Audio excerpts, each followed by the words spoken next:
Real estate में किया गया निवेश एक विश्वास पर टिका होता है, क्योंकि इसमें सिर्फ हमारा पैसा नहीं लगा होता बल्कि हमारे सपनों और भविष्य की बुनियाद भी शामिल होती है।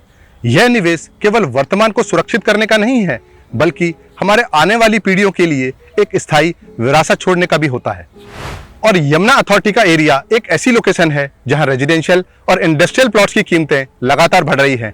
हालांकि इसके बारे में मैंने आपको पहले भी आगाह किया है कि यमुना अथॉरिटी का ये इलाका ग्रेटर नोएडा से लेकर आगरा तक लगभग 160 किलोमीटर लंबा है, इसलिए अगले 50 साल तक यह प्लॉट्स की योजनाएं आती रहेंगी।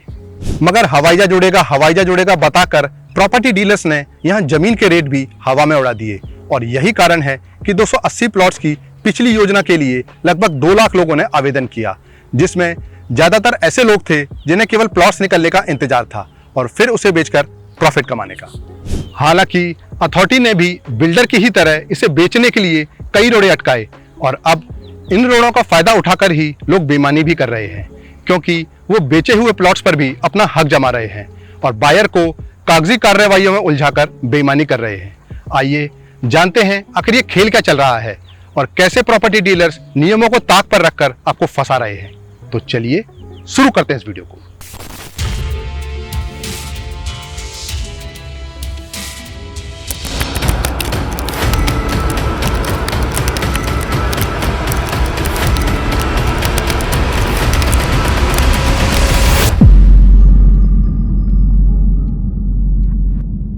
पिछले 3 सालों में यमुना एक्सप्रेसवे अथॉरिटी ने अलग अलग प्लॉट्स की इतनी सारी योजनाएं लॉन्च करी जो शायद ही किसी दूसरी अथॉरिटी ने की हो, क्योंकि यमुना एक्सप्रेसवे अथॉरिटी का दायरा इतना बड़ा है जिसमें अभी कई शहर बसने हैं और इसलिए अथॉरिटी चाहती है कि जो भी प्लॉट्स इन योजनाओं के तहत लाए जा रहे हैं उनका फायदा एंड यूजर को ही मिले, जिससे इस एरिया को बसाने में भी आसानी हो।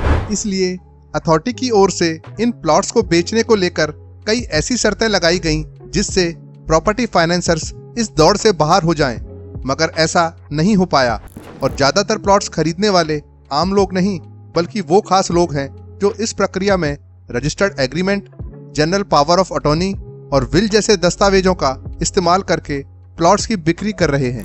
बायर को कानूनी प्रक्रियाओं में उलझाकर उनका समय और पैसा दोनों बर्बाद किया जा रहा है, जबकि असली मुनाफा प्रॉपर्टी डीलर्स और फाइनेंसर्स कमा रहे हैं। यमुना अथॉरिटी की पिछली प्लॉट योजना में लगभग 26,000 रुपए वर्ग मीटर के हिसाब से प्लॉट्स दिए जा रहे थे, जिसके कारण अधिकतर लोग रीसेल मार्केट में ना जाकर इन योजनाओं में अपनी तकदीर आजमा रहे थे और बार बार योजनाओं के आने से प्रॉपर्टी फाइनेंसर्स की यहाँ दाल नहीं गल रही थी। इसलिए रीसेल मार्केट में प्लॉट्स की कीमत 80,000 रुपए वर्ग मीटर से गिरकर 60,000 रुपए वर्ग मीटर तक पहुंच गई। मगर जैसे ही 10 अक्टूबर को इस योजना का ड्रॉ आया, प्रॉपर्टी डीलर ने फिर से हवा में हवाई जहाज उड़ाते उड़ाते अब कीमतों को भी हवा में उड़ाना शुरू कर दिया। दरअसल बार बार भूखंडों की योजना आने से प्रॉपर्टी डीलर्स और फाइनेंसर्स को बड़ा नुकसान हो रहा था, क्योंकि लोगों को सीधे अथॉरिटी से सस्ते दामों पर प्लॉट्स मिल रहे थे। लेकिन जैसे ही योजना का ड्रॉ निकला, प्रॉपर्टी डीलर्स ने अपनी चालें चलना शुरू कर दी। अब वो रीसेल मार्केट में प्लॉट्स की कीमतें फिर से बढ़ाने की कोशिश कर रहे हैं, लोगों को तेजी से मुनाफा कमाने का लालच दिखाकर उन्हें प्लॉट्स बेचने और खरीदने के लिए प्रेरित कर रहे हैं। जेवर एयरपोर्ट और फिल्म सिटी के नाम पर प्रॉपर्टी डीलर्स फिर से मार्केट में अपनी पकड़ मजबूत करने की कोशिश में लगे हुए हैं। ऐसे में सबसे बड़ा सवाल ये है कि प्लॉट्स लेने वालों के पास आखिर ऑप्शन क्या है? क्या वो इन बढ़ती कीमतों के जाल में फंसकर सही फैसला ले पाएंगे? खरीदारों के पास मुख्य रूप से 2 विकल्प हैं। पहला, वो धैर्य रखें और सीधे अथॉरिटी से आने वाली नई योजनाओं में आवेदन करें, जो दिवाली से पहले कभी भी आ सकती है, जिससे उन्हें सस्ती कीमत पर प्लॉट मिल सकें, क्योंकि इस बार लगभग 2000 प्लॉट्स आने की संभावना है। दूसरा, वो रीसेल मार्केट को नीचे आने का इंतजार करें, क्योंकि ऐसी योजनाएं तो भविष्य में ऐसे ही आती रहेंगी और जो लोग यहाँ तेजी से मुनाफा कमाने के इरादे से प्लॉट खरीद रहे हैं वो जल्द ही बेचने पर मजबूर होंगे। ऐसे में रीसेल मार्केट में कीमतें और भी नीचे आ सकती हैं, जिससे खरीदारों को सस्ते दामों पर प्लॉट मिल सकते हैं। इन दोनों ही विकल्पों में धैर्य ही सबसे बड़ी कुंजी है। अगर खरीदार जल्दबाजी में कोई निर्णय लेते हैं तो उन्हें महंगी कीमतों का सामना करना पड़ सकता है, मगर इंतजार करने पर उन्हें अथॉरिटी की नई योजनाओं या रीसेल मार्केट से अच्छे और सही सौदे मिलने की संभावना है। इन दोनों में से कौन सा विकल्प सही होगा, ये आपकी जरूरतों, बजट और लंबी अवधि के प्लान पर निर्भर करता है।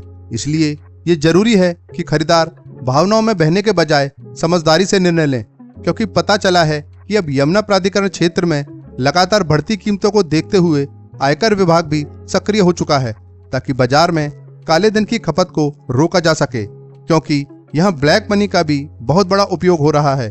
और इसी वजह से आयकर विभाग ने इस क्षेत्र में होने वाली प्रॉपर्टी डील्स पर सख्ती से निगरानी शुरू कर दी है। आयकर विभाग के अफसर ये सुनिश्चित करने की कोशिश कर रहे हैं कि प्रॉपर्टी डीलर और खरीदार काले धन का इस्तेमाल कर अवैध रूप से मुनाफा न कमाएं। इसके चलते आने वाले समय में उन लोगों के लिए मुश्किलें बढ़ सकती हैं जो बिना उचित दस्तावेज या टैक्स भरने के बिना ही जमीन खरीद बेच रहे हैं। इसलिए अब जो भी इस एरिया में निवेश करने की सोच रहे हैं, उन्हें नियमों का पालन करना और कानूनी तरीके से निवेश करना बेहद जरूरी हो गया है। और ऐसा ना करने पर वो प्रॉपर्टी डीलर्स के झूठे वादों के जाल में फंस सकते हैं। प्रॉपर्टी में झूठ इसलिए बिक जाता है क्योंकि सच खरीदने की हैसियत सबकी नहीं होती, और प्रॉपर्टी डीलर्स इसी बात का फायदा उठाते हैं। वो सपने बेचते हैं, ऐसे सपने जिनमें हवाई जहाज उड़ते हैं और कीमतें आसमान छूती हैं। जय हिंद।